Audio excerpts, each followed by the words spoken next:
naked shamanism. Welcome to With Insights Radio. I'm your host, Iggy Garcia. I will take you on a journey across the universe through shamanism, metaphysical, and holistic. So sit back and relax and enjoy the show.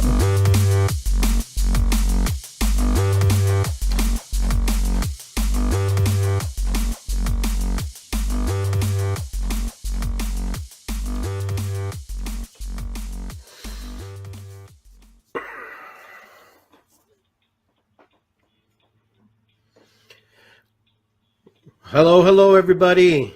Iggy Garcia here. Whoa. This episode 40 of Iggy Garcia Live.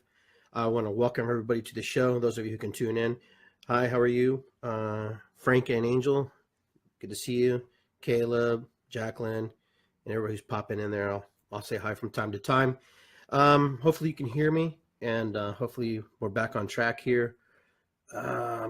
I've been off the air, and I've been kind of in my own little shell, and rightfully so. Most of you who are aware that my mother passed away on February 28th, so I've been kind of taking a little break. I just wanted to get back on track. I want to get back into the flow and the rhythm as my mother would want me to, and also my father would want me to, and just trying to process through the that thing called life, processing through the things that are going on in our lives and the things that happen to us.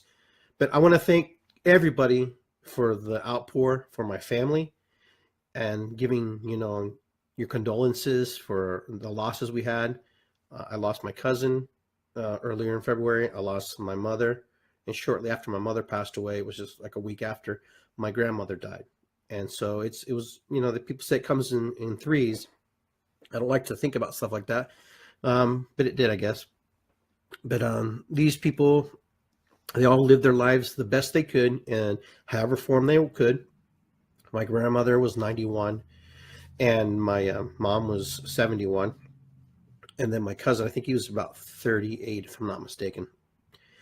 But I wanted to get back on track. I wanted to get back into the rhythm, back into the flow, back into what centers me, what brings me, joy, sharing my thoughts, my ideas, the things that roll around in my big head and share them with you and talk to you about, what's going on and what's happening.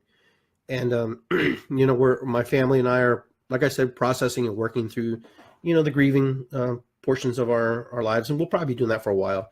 And I get that. But we have to understand also, I have to understand that I personally, can't speak for my siblings, have to move forward into a space that centers me, a space that puts me in a good vibration and helps me to understand what's happening. Because I tell you, losing somebody that close to you, especially when you're close to them, because sometimes we lose friends and family and we're not close, so the pains and the feelings aren't necessarily as tight. But I felt these, this is like the first time I've actually felt something that was so, you just didn't think it would happen to you. I guess that's the reality for me. I didn't think that it was going to happen, and it was my turn. It was my moment to lose a loved one. And we're going to lose loved ones all the time. We don't know when our last breath is, and I mean that's the old saying that we've all heard. But my mom was a beautiful person. She was a beautiful human being, as most people's moms probably are. And, she didn't say a whole lot. She didn't have to. And, I look back and I watch the videos that I made with her and all the little things that I did with my 1 Minute Changes videos and just recording her and listening to her voice. I'm glad I did that. I'm glad that I took that time to share a part of my life with her, as she did with all my other siblings, and how we all shared and how we all went about. And, life is life. It continues, it goes on, it moves on. And whatever I've learned from my mother, excuse me, I hopefully can carry out and share that with my children and share that with the world and share that with my friends and family. My father is doing pretty good. He's having a little bit difficulties at times. But we us kids try to keep them positive and try to keep him motivated. I think he does that more with us, try to keep us focused, keeping moving forward as our mom would want. And she was our angel here on earth. and she did a lot for us. She was an immigrant, like many people who come to this country who immigrate here and whose ancestors have come here. And I'm also an immigrant. I wasn't born here. I was born in Peru. My sister Rosa, my brother Gino is first generation. He's the first one born here in the United States in our family, then followed by Bicey and Liberty, of course. And so, we all came together. We came to the point to, get to try to understand one another. And here's a cool thing. The cool thing that happened is that us kids we had to come together. We had to come to a place where we could agree to disagree, agree to agree, because we were kind of apart, like most families are. We have our moments where you split away, and you have time where you're just not in sync with another. And we had that. We were able to move into a place where we can work together. But there was a lot of challenges in that, and that's why I labeled this topic life, because life is it happens with or without you. It doesn't wait. It just moves forward. It doesn't matter if you're a Republican or Democrat, or a communist or socialist or whatever. Life just moves. If you're a peace-loving person or a hating person, life does its thing. It moves and continues with or without you. You're either in the flow with life and moving into the rhythm with her, or you get left behind. Or you get left behind on the bank, or your boat sinks and you have to swim. But you're still in life, but you have to find a way to navigate the struggles that happen to you. Now, as common as it is, sometimes people move, from places of frustration, places where they're grieving.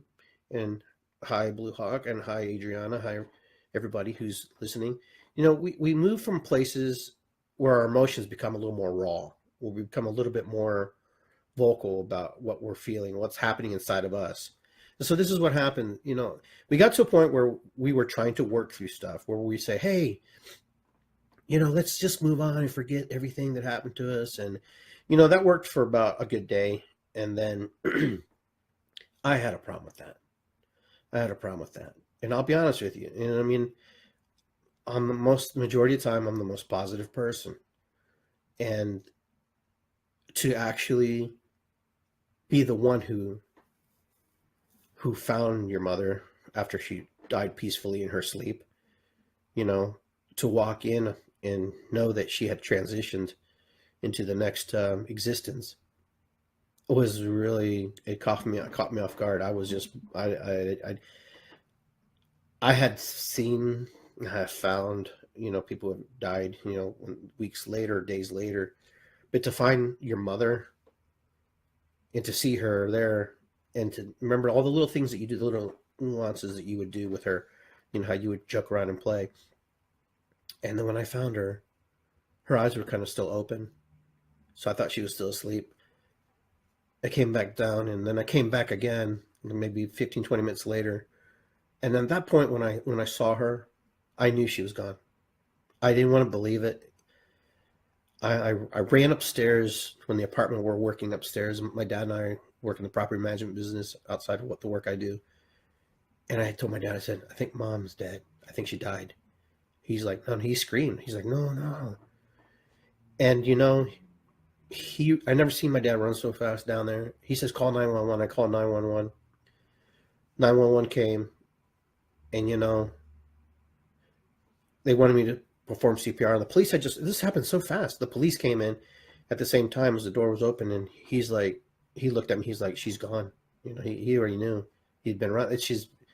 She was cold and warm in some places. No, I only share this because this is a way for me to process too, and maybe help somebody else. And it was, my dad's really, he cares about other people's feelings.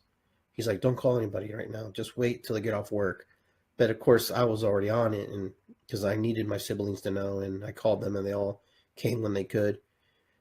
And we said our goodbyes in her apartment that she stayed. But it was a bizarre world. It was just like, wow, this isn't happening. I can't believe this. But she died peacefully. And that's the way I want to remember her, dying peacefully. That her last breaths were were in her home, not in a nursing home.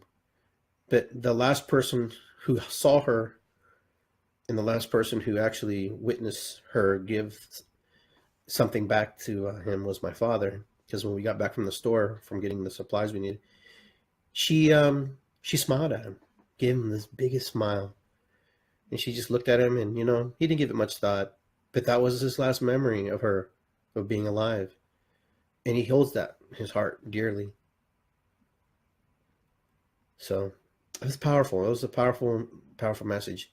And like I said, we're all processing however we need to process. And I know many of you on Facebook, friends of mine, and acquaintances, and just Facebook friends I've never met.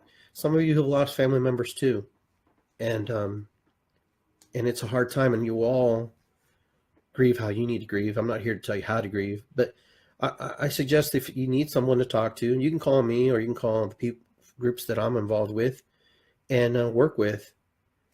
Don't think you're alone. You're not alone. It feels like you're alone sometimes. It feels like you're by yourself, and you kind of regress back to that little kid state sometimes when you're like going, you remember your parents. You remember when they were so strong and so powerful and when they could just do anything. And, you were just like, wow, my parents, I love my parents. And then you see them, changing physically, spiritually, emotionally, and, getting closer to spirit as they age. At least my parents were doing that. Not that they weren't before. I just noticed more. Maybe I'm more in tune myself. Who knows?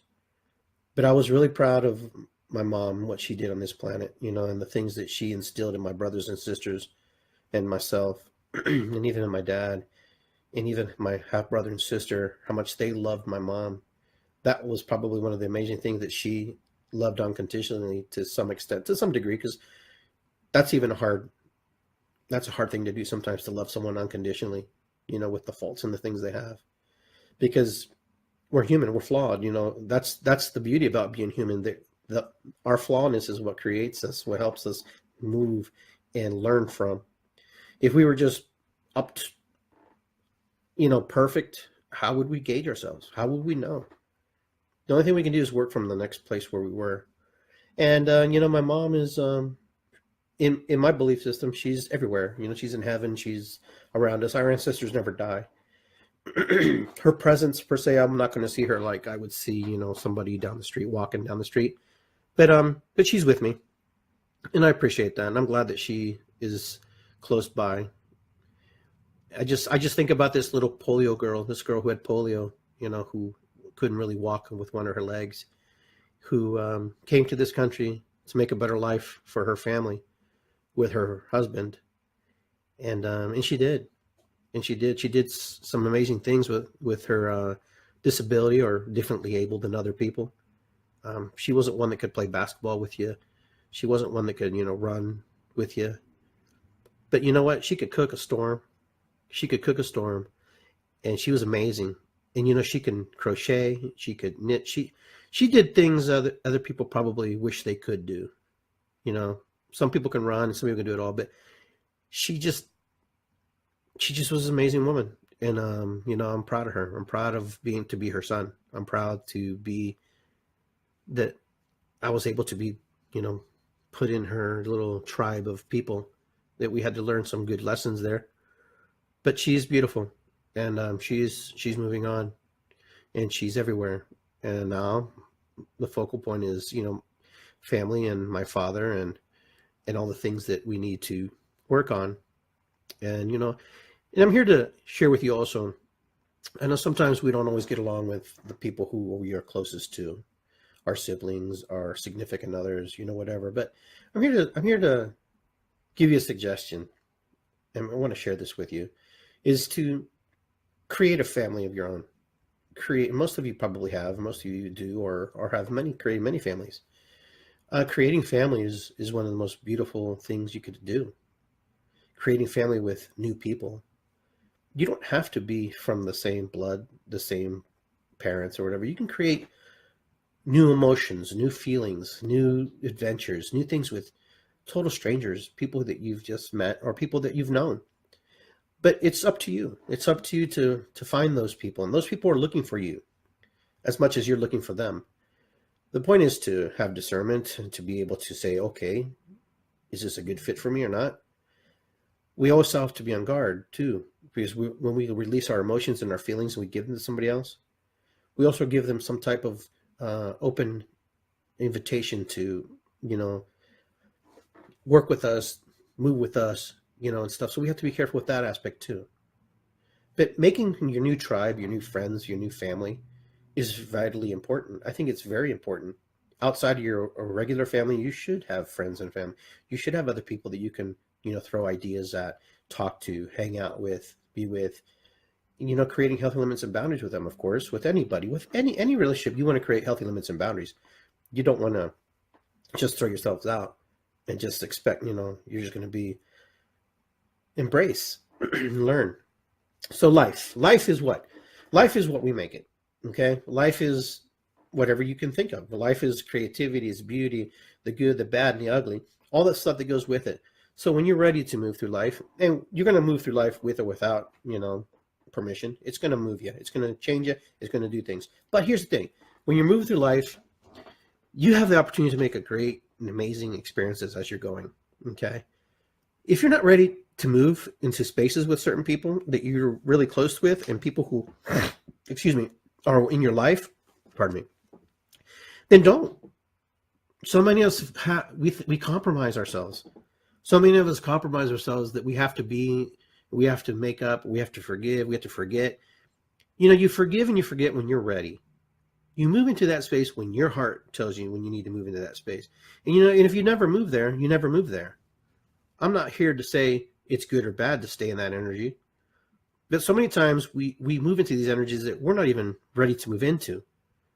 So many times people tell you, well, I don't want to be around people who are negative and people who are too light worker or too dark, there's always an excuse. And that's fine. That's good. I'm glad at least you know where you don't want. So, but when you're ready to move into the space, do it. If you're not, don't. Don't do it because someone else is, to make them happy. Because somebody else says, I won't be your friend if you're not going to, you have things that have happened to you. You have things that have occurred to you in your life that you're still working through. You're processing. Some of it's on a subconscious level. Some of it is, isn't a conscious level. Some of it's so buried, we didn't even know, but we react to it. We respond to it. And all of a sudden we act a certain way and we behave a certain way. But life is what you make it. Life is not one of those things that waits for you. People won't wait for you. Friends won't wait for you. Family won't wait for you. You won't wait. You don't wait for people. Now, most people are pretty, passive aggressive. Maybe they're, they're one way a little bit. And then other people are just really aloof, about their emotions and feelings. I find that you have to find a balance in how you work with it. If you're cold, cut and dry, that's fine. If that works for you, fine. If you're kind of want to play the fence a little bit, then that's fine. I mean, because I don't know what works, but something works for everybody. It works. Something works, and you have to find what works for you.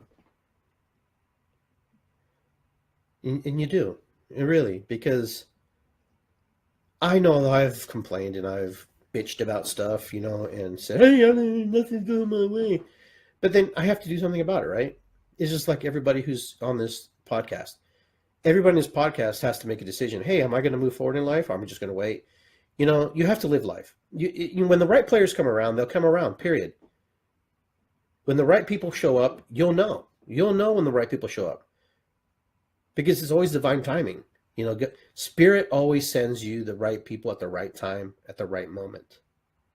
I've always found that to be true.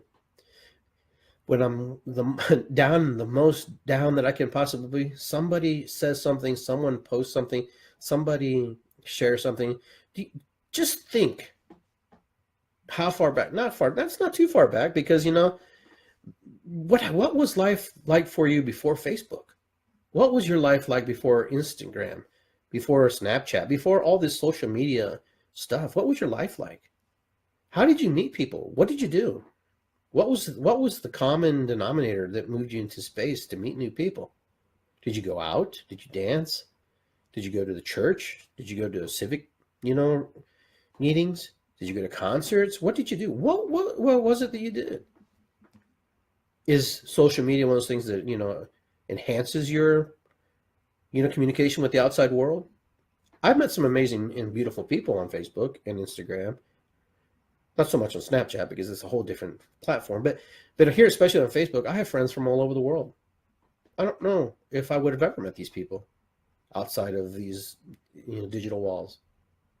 But these digital walls also have, they have issues too. Some things that you have to work through. But I find it very beautiful that, we have this technology. It's like having pen pals. Remember when we were growing up? I don't know if you did this in school. And those of you who were online, you remember when we had pen pals? Those of you who had pen pals, pen pals are amazing because these are people you had no clue who they were, but yet you wrote letters to them. We actually wrote letters. We actually wrote to somebody across the ocean. We wrote a letter to somebody who lived in Africa or Greece or Peru, wherever. And then they'd write you a letter back, and then you communicate that with them, but you had to wait. There was anticipation. That's how way the life was back then. We had to wait. It was almost like creating a fine wine. I had a friend who lived in Russia. I have no idea what happened to that person because I was in grade school, but I thought it was the coolest thing. I thought it was amazing to communicate with somebody who is not in my family, totally on the other side of the world, has a total different look on life, lives under a whole different set of scenarios and in conditions outside of what I lived. Here I am, a poor immigrant boy from Peru, and God knows what they were like. And here I'm learning how to speak English, and yet I'm sending a letter to a person in Russia. I don't remember the kid's name anymore, but it was fun. It was one of those cool things. It was one of those cool stories. But now I have tons of pen pals here. I got Terry, I got Heather, and I got Adriana, and I got Deb, and all these are these are kind of like pen pals. These are people who, and some of these people I know in life, in real person, so which is even cooler. That's what's so cool about social media. Social media is one of the things that, we can use it or abuse it. But it's the way of the world now. It's part of who we are. It's part of how life has morphed, the evolution. There's a type of evolution, like a digital evolution. Some people have chosen to step away, in which is fine. But they'll find another way to communicate, another way to bring in people into their lives. Or maybe they just want to be alone and quiet in solitude, which is good. But I find that social media is one of those things that is like anything. You have to put limitations on it, and you have to give it a little bit of a break from time to time. There is another world, and I mean, I'm not preaching anything you don't already know. There is another world out there outside these digital walls that we navigate from time to time. I find it funny. This is a cool story. This is a true story here.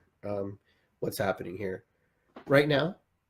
I'm sitting here in my office at my dad's house, and I'm looking at a board. I needed to find something to like shield the sun from coming, just to take down the glare a little bit, because I look like this little whiter than I really am. So I'm looking at this billboard. Those things you get those at the stores, like cardboard, and you do your projects on it. What happens to be my son's from high school or middle school. I don't remember what it is, but it's a story about Pelé. It's about Pelé, and I think it's really cool. And I don't know if you'll be able to see it, but let me see if I can. So you can see that. I'm going to have to flip it around. And if you see on my phone, I'm just showing you a little bit. I'm looking at this storyboard that my son created, my son Dante. And it talks about Pelé. Edison Arantes Nacimiento, born October 23, 1940, in Tres Cocociones, Brazil. This shows, it talks about Pelé. It talks about Pelé, one of his heroes, and I'm thinking, I remember seeing this, but I never really looked at it. And shame on me, Actually, it's not by my son. It's from my daughter, Markel. I see the name now. I take that back. My apologies to my daughter. It's by my daughter, Markel, the god, the god of soccer, before Pelé became professional. It talks about his struggles. It talks about how he had to go through stuff. It says before Pelé became a professional soccer player, he lived in Brazil. His parents did not have very much money, so Pelé didn't attend school until he was in sixth grade. After he finished sixth grade, he did not go to school anymore. While Pelé was not in school, he played soccer every single day. As Pelé got older, he started to play for neighborhood teams, and his dad, Dolfidino Steam, when Pelé got to about 15 years of a professional soccer player, Waldemar de Brito saw him playing soccer and noticed how amazing he played. So later on in the year, he was asked to try out for the professional soccer team called Santos in Santos, Brazil. After trying out for the team, the coaches thought he was good enough to play for the team. But then they came back and told him that he made a mistake and that he ended up. So they threw him off the team. They put him back on the team. So that's kind of funny. So I'm looking at this board, and this is my child who put something together. And, I don't know. I was supposed to find it today for some reason. And so the universe is reminding me, about my daughter who's here, who's going to be going to Korea, South Korea, April 16th. Her husband's stationed in the Navy, and they're going to transfer them there. They'll be there for 3 years. So I'm not going to see my grandson or granddaughter for 3 years. And so it's an amazing time. And so I'm looking at this story, how Pelé moved through his life, before he was a professional player, and then when he became a professional player, and then what Pelé's doing after. Today, Pelé, at this time, he was 66, so he's a little bit older now. But still, it's life, what we choose to do in life, what we're going to move into the spaces. We could stay in our negative and in our dysfunctional energies, if you like, or we can decide to move through them and wade through them as we progress through the things we choose. Life will always give us things to work through. It doesn't matter what it is. It doesn't matter if you've been abused. It doesn't matter if you weren't fed. You still have to move through life. You cannot stay in the same energy long term. If you do, it'll change you. You will change. It won't necessarily change, but it will change you. You will find a way to navigate it. So as I'm looking at the storyboard that my daughter created that's in front of me. It's amazing where her mind was and what she was thinking, what she was going on. Of all my kids, she's not really one who was really into soccer, but something was important to her. Something was powerful about this message. And for me, it's 2018, and I'm not sure when she did this because I don't see it. I'll have to guess this was in middle school. But whatever, for some reason, Spirit wanted me to see this storyboard. And this storyboard conjured up a lot of feelings and emotions about what our kids do, how they perceive, and what they move on. Now she has her 2 kids, and what she shared today when I was talking to her, and my little sister Liberty was talking with everybody. We were on the thread together, and she was talking about having kids and how she was nervous about having children, and how she regret that she didn't have kids while our mother was alive. So we had to coach her through that, not to feel too bad about that, because a part of her, kind of was feeling a little bit, discouraged about that. But she found a way to communicate to Liberty and to Markel. And the Markel goes, and this is a good compliment. This is one of the biggest compliments you can get from somebody. And my sister goes, "You're wise beyond your years, Markel. How do you know so much?"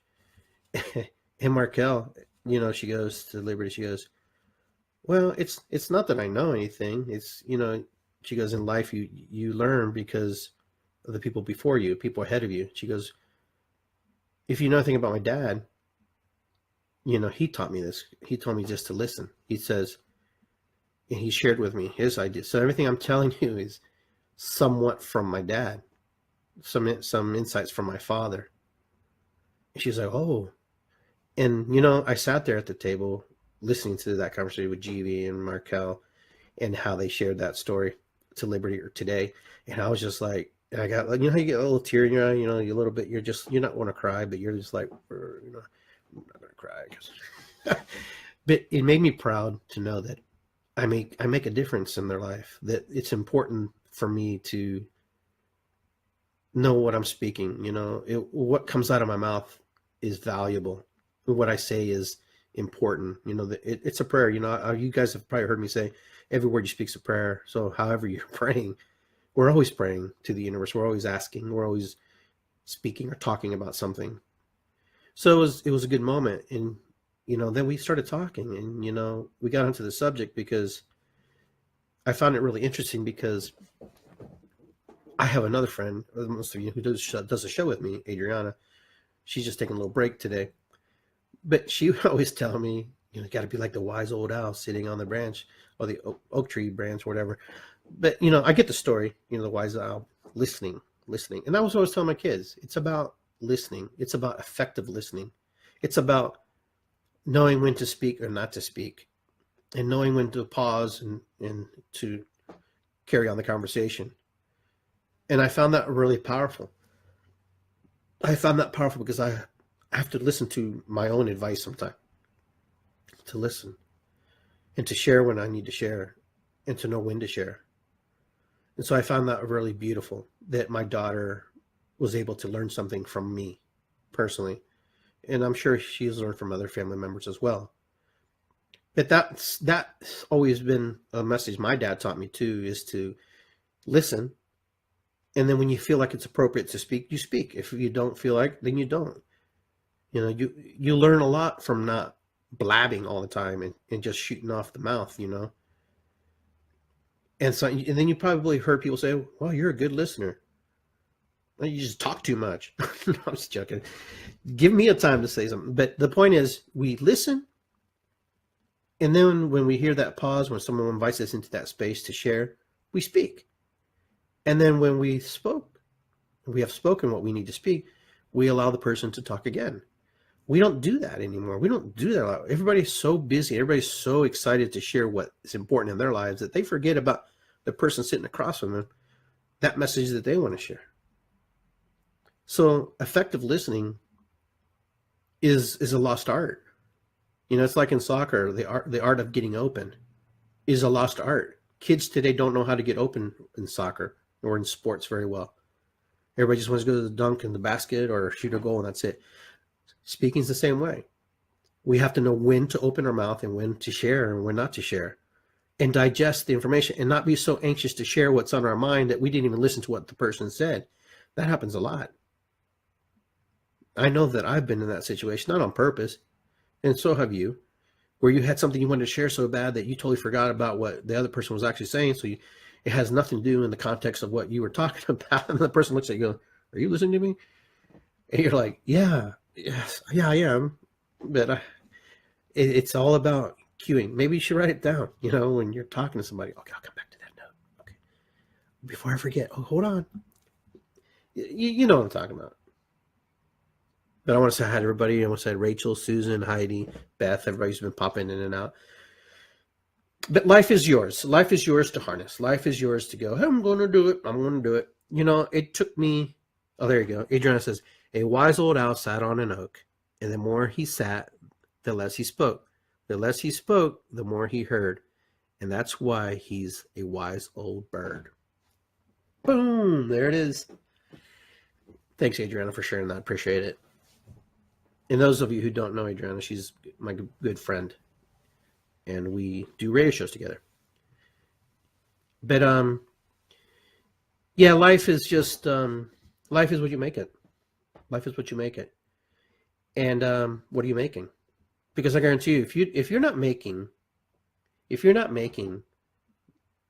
in life what you want to make, someone else is going to make it for you. And if you're okay with that, someone else making decisions and making your soup, or whatever you want to call it in Spanish, make your sopa, then you're fine. You don't need to listen to this. But if you're not, and if you're not content, you're not happy with how life is moving, then you got to figure out how I need to change some ingredients in my soup. Do I need to add more spice to it? Do I just need to throw a damn soup out and start over? Sometimes throwing things completely out might be the ideal situation. Other times you might be just adding some chicken to the soup, or adding, some flavor into the soup. First of all, you gotta ask yourself if you like soup. Because if you don't like soup, then you ain't gonna like anything. This just, you know what I'm saying? It's just a metaphor. You add to your life. You add to the pot. Here's the cool thing about soup. The reason I want to use soup is because soup is one of the things that everybody can add something to it. Everybody can add something to that pot of soup. It could be a rock. It could be a tomato. It could be carrots. It could be anything. And that's what makes life so beautiful, is that we can make it whatever we want. And we can change it anytime we want. It doesn't have to be stagnant. It doesn't have to be stale. It doesn't have to be saltless. I come from a belief system where all my relations means everybody's connected somehow in some way. That we all come from some source. We all come from the same place. That we all come from the soil, the dirt. My granddaughter had the shirt says, I think it says "Eat dirt." I think that was really cool. It's from the food bank. Meaning is, what we grow in the dirt comes out, and it's from the dirt. It's a beautiful shirt. So I believe that we're all connected somehow or another. Now, sometimes that connection is not fun, and it's not fun to look at. It's not fun to, bring to light. And then other times it's amazing and beautiful. You're like, oh my God, it's amazing. Isn't that beautiful? Blah, blah, blah. Hey. And other times like, oh my God, I don't even know that person. I have nothing to do with that person. We have nothing in common. Blah, blah. Life is a series of, I want to call it, like, those carnival mirrors, more than just a mirror. You know what I'm saying? I think we get stuck too much in the mirror aspect of, people mirroring back to us. I think it's more like it's like a carnival mirror. Okay. And those mirrors where you have makes you taller and makes you thinner and makes you wider.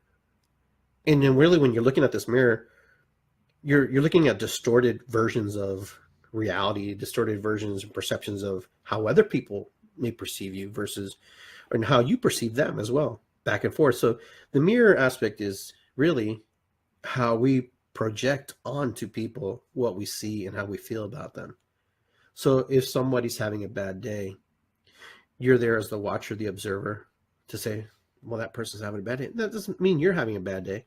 It's just aware of they're having a bad day because you've had bad days. Now, the question and where the separation is how you deal with that emotion at that time. Do you stay in anger? Do you stay in happiness? Do you filter through and do you move out of it? Or did you stay in it for a day or an hour or whatever? Life is like a carnival of mirrors. You look behind you, there's the back of you, there's a side of you, and there's all of this around you. And so everybody's having emotions and feelings at the same time. Everybody, the whole world. So that's the carnival mirror. When you look in the carnival house, you look in the mirror, you're not alone. It feels like you're alone sometimes. It feels like, damn it, I'm by myself out here. And nobody gives a shit about me. No one gives a damn about me. But you know what? They don't. Most of the time. And if they do, it's because you caught them in a place of empathy, in a place where they can share their feelings about you. And your problem is much worse than theirs, so they can relax and say, oh, well, at least my problem ain't that bad. But you know what? Even when people are in a place of anger and frustration, we find a piece and a part that we can resonate with them, and we share together. We talk together. Okay, so I find that really beautiful and amazing that we are able to. That's why when you see people who can volunteer and help people, even people who have nothing can help other people, is because they find a place in their heart and of compassion, a place of, that they can resonate and they can put their energy into. Because we usually don't do things for other people to get something back. We do things to help other people because it's the right thing to do. And it's because it's innate inside of us. It's in us. It's something's inside of us that I don't know what it is. But we can't watch people suffer as hard as we want to. As hard as you walk past a homeless person, you don't want to give them anything. You have your reasons why you don't want to give them anything. There's a reason that you don't want to give them something. And it's usually because your intuition says, if you help them, you're going to enable them. And if you enable them, they're never going to get out of their situation. That's usually how it goes. Well, here's the thing. Most homeless people don't have addresses, so they can't work. So it's difficult for them. And some of them are vets, somebody who lost their homes. It depends. The stories are endless. But something happens up here where they just disconnect from the way society functions. You know, they find a way to survive, they find a way to live. And that's the way life moves them. Life, sometimes we think homeless people have it bad. And maybe they do when it's below zero, okay? Because we're warm and hot in our little houses and they're out there suffering. I've seen homeless people, as you have, in the cold weather, already asleep at 7 o'clock in the afternoon, in the evening, to stay warm so they can get up early enough to, go rummage through things that we discard. Life is interesting because we have so many parallels of life. We have so many things that are happening, subcultures of life in front of us that we don't even see it. There are rich people who have no food in their fridge. There are people who live in poor neighborhoods who have tons. There are homeless people who are happier being homeless because they don't have to pay any bills. It's really how you project and how you judge and how we put forth on people what's important. But what's important for you? What is the thing that drives you? What's the thing that gets you up in the morning? What is that thing that will move you into the space and move you into that place to make you do the things that you wouldn't necessarily do? Are you happy with the life you have? Are you happy, 9 to 5? Most people would say yes. But most people would say yes and no. I wish I could do something else. But that's life. Life there's been a system created for us, and that's why we live the way we do. Like I said, I'm not telling you anything you don't know. I'm here to remind you to reflect and look back. And maybe you're okay with that. Maybe it's all right. But there's another segment of you who it's not satisfying. The way we live today is not enough. I read a story. My friend Mark Matheny, happy birthday to him. We had a little birthday party for him yesterday. He sent me about a man who left his family, left his 2 kids and his wife to become naked and live as a squirrel out in the woods. I kid you not. It's on my timeline. Go ahead and read it. It's a pretty interesting story. He was the man who thought he came back as a human being and he'd rather be a squirrel. And I thought about that and I'm going, okay, that's interesting. So what would that look like? I was kind of curious about that. But that's where we're at. That's I don't know if it's a condition. I don't know if it is. But there's something there that drove this man to do something that's out of the ordinary. Something he's just done. I don't want to be human anymore because humans are hard on humans. Animals in the animal kingdom, yeah, they have their issues too. But, to actually want to go live naked in the woods and gather nuts and live like a squirrel, there's something going on in our lives. There's something happening. It's a type of shape-shifting. It's us manifesting into something that we would rather be than we are. Is he skirting from his responsibilities? I don't know. Some would say he's not, he's skirting from his responsibilities, raising his family or whatever. Or he doesn't want to pay his bills. Who knows? But we have to trust that this man wants to do something different with his life. So I ask you, what do you want to do different with your life? Today, I went to the park. I took off my shoes and I walked barefooted for about 2 miles in the park on the grass. And everybody was looking at me like I was like from some weird planet. Like it was like, the second time around, the people were still in the park. They were waving, finally. I think they were understanding what I was doing. I mean, it's not like I'm being creeper with my shoes off. Well, who's going to creep in the park with the shoes off? You're not going to get too far creeping with you. But the point was, I wanted to connect with Earth. I wanted to feel the Mother Earth beneath my feet. That's what I wanted to feel. I wanted to feel those blades of grass. And from time to time, have one of those little pricks, pricklies sting me. And it did, And I just loved the feeling of the contours of the ground touching my feet. And every step I made, it just massaged my foot. And I felt better because when I had my shoes on, my foot was hurting. It was hurting more than and I walked barefooted for almost 2 hours. And I meditated in the park today.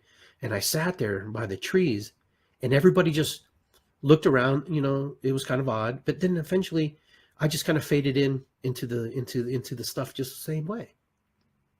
But when I walked on the grass and I felt, it pushing up against my feet, I could feel the energy coursing through my body. I could feel, the love that we have. And sometimes when we have our gomas, our shoes, the rubbers, it insulates that energy from flowing through us.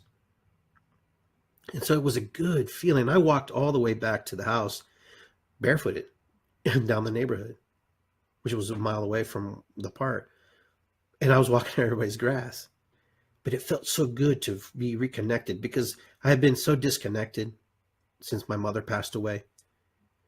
I got into my own little box, my own little world, and I kind of got lost in there and frustrated because I thought I could have done better, more for her. And my family told me that it was okay. You did what you had to do. There was nothing you could do. I have no regrets. But when I walked on the earth today, again, for the first time, it felt great. And these little kids I could see this little kid, because I had my headphones on, I was listening to some things in there. And the little kid goes, "Grandma, why does that guy have his shoes off?" And she started smiling. She goes, "It's because he wants to feel the grass beneath his feet." And he's like, "Oh, can I take my shoes off?" And I don't know if he did or didn't because I didn't look back. But it was funny, though. It was beautiful. It was beautiful to walk like that today and to feel that energy. And if you look on I don't know if I put it on my timeline or not, but if you look, I try to make the peace sign because it records your pattern.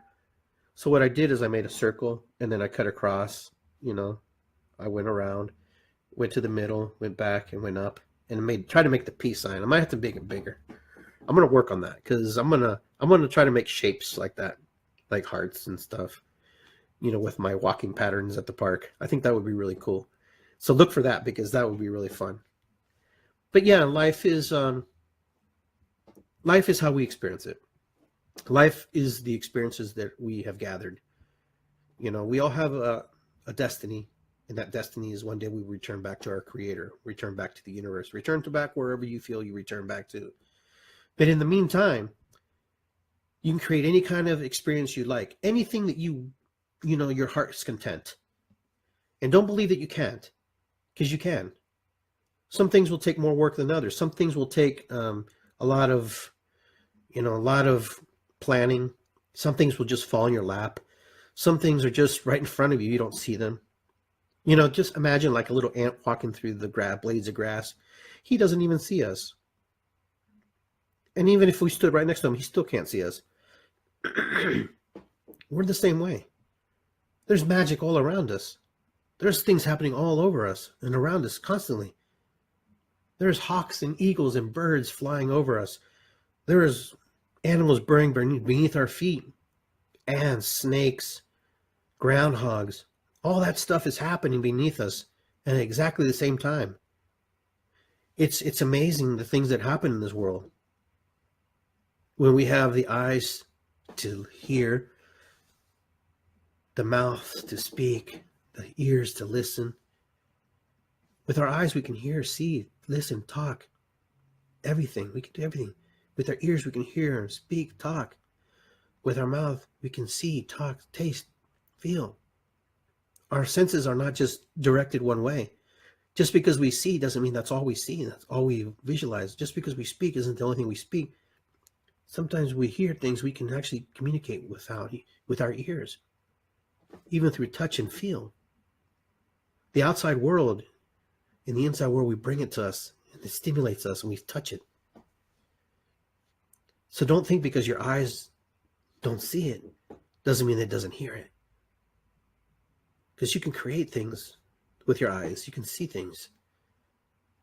In your life, you can manifest anything, good and bad. But you have to have a plan for manifestation. Manifestation just doesn't happen per se, It's because sometimes it's like you have a car, you manifest a car. Great, you got a car.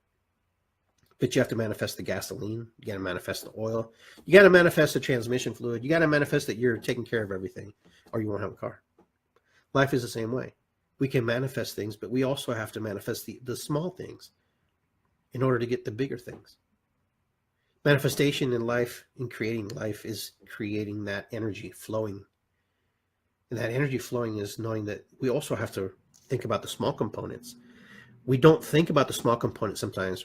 We just discard them because in life we're taught to think big and grandiose, and that's what we're going to do it. And that's the way we're going to be, and that's the place we're going to go. And that's okay. You can do that. But the small things are just as important to manifest. Okay? It's just one of those things that you have to do. Because what happens is when you manifest into the small stuff, that's called vibrating. You're vibrating into that energy. You're allowing and you're attracting that vibration. Let me ask you a question. When you're mad and pissed off at the world and you're angry and everything, what seems to happen for some people? Anybody can just throw it out there on the board if you can. What happens? Okay. What happens, in my perception and in my experience, is you get more of that stuff. You just get more. You attract more of that. We talk about attraction, and that's what happens. You get more of that. But Iggy, I share good positive energy with everybody, but nobody seems to find it back. It's not about getting it back. Okay, it's not about getting it back. When you vibrate in a good energy, in a good feeling, it's not about you. It's about what you're going to give to the world, and then the world you'll receive back. It happens that way. That's why I try to vibrate in a higher frequency of positive energy, because I would rather people see that and receive that from them than the other stuff. I could be angry. I have a lot of millions of reasons to be angry about a whole bunch of stuff. My life could be consumed just in anger and frustration and all the pissy crap that happens to me. But why? Why put my energies there when I can put it somewhere else in a whole another ball game, a whole another arena? And it's not that I'm deflecting from life. It's not that I'm trying to be, aloof from creating from responsibility. No, it's because I learned at a very young age, if I'm negative and I'm PO'd and pissed off all the time, it just brings me more of that crap. The more that you are, the more you receive from. It's just like war. When we protest war, we get more war. When we march for peace, hopefully we get more peace. I get more peace. It's not that I'm looking for peace for the world. I'm looking for inner peace for me. If I find inner peace for me, then other people go, well, he's a good example of what inner peace is. If you're become a good example, good ambassador of what peace and love is in life, you're going to get more of it.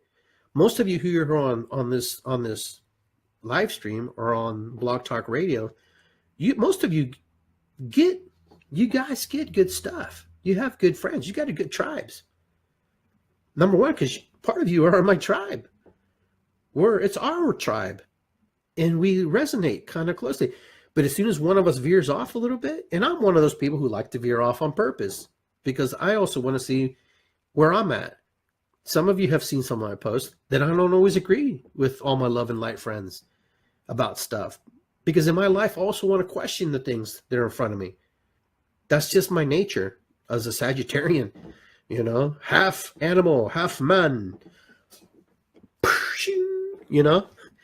I'm just like that. I don't think everything's cut and dry. No, not necessarily for me.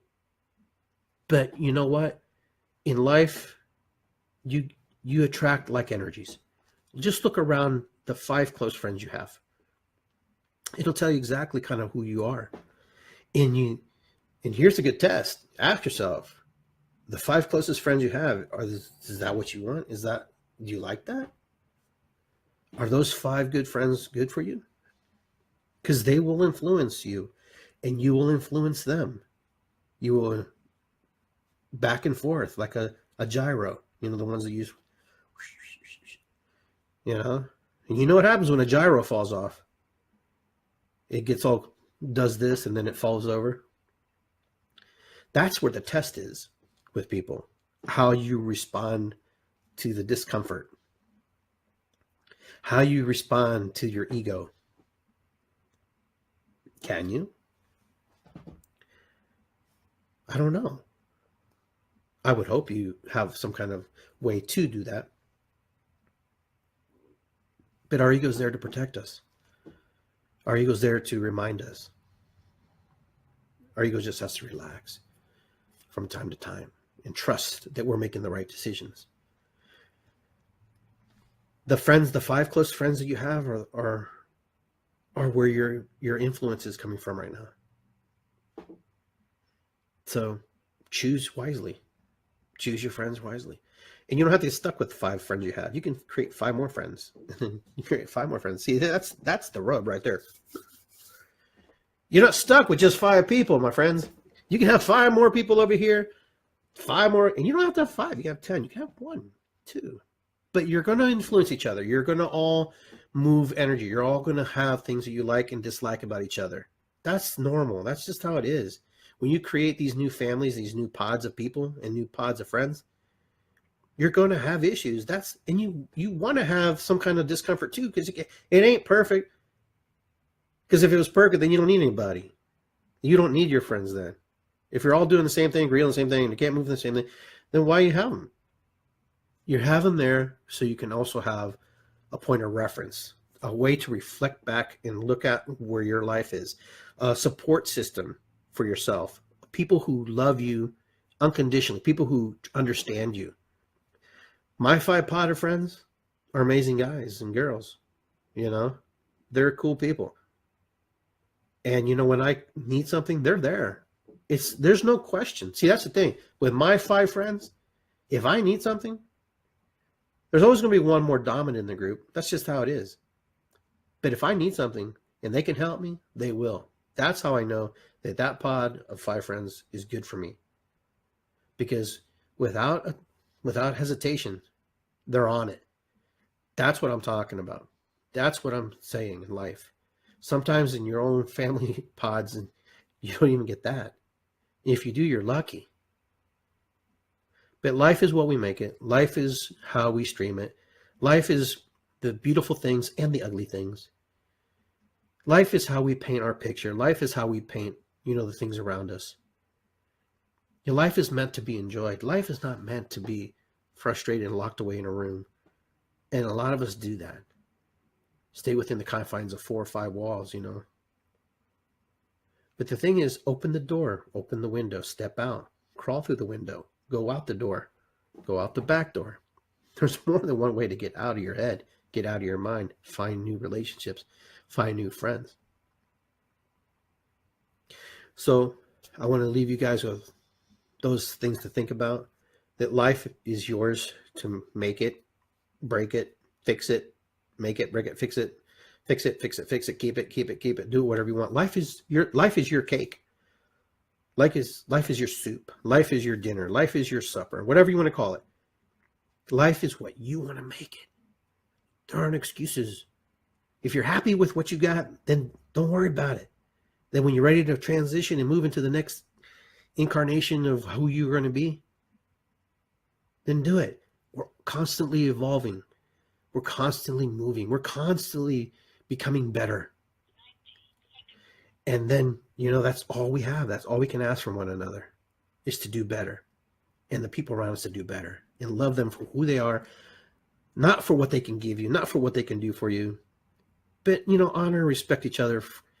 And, just embrace what we have as humans. Our life is so short. When my mom passed away, I realized how short life was. I didn't have that experience, but now I do. I have that experience. I don't recommend that for everybody, but that experience is real. That moved me in my core to lose somebody that close to me.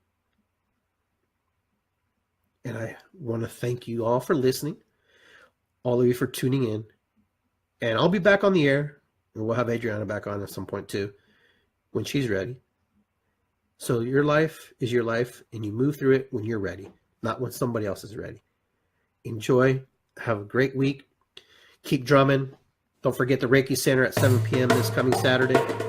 Okay, drum circle for those of you who want to be there. I love you much. Be well. Take care. Ho'oponopono. Irisiqui. Oho. Patakuiasi.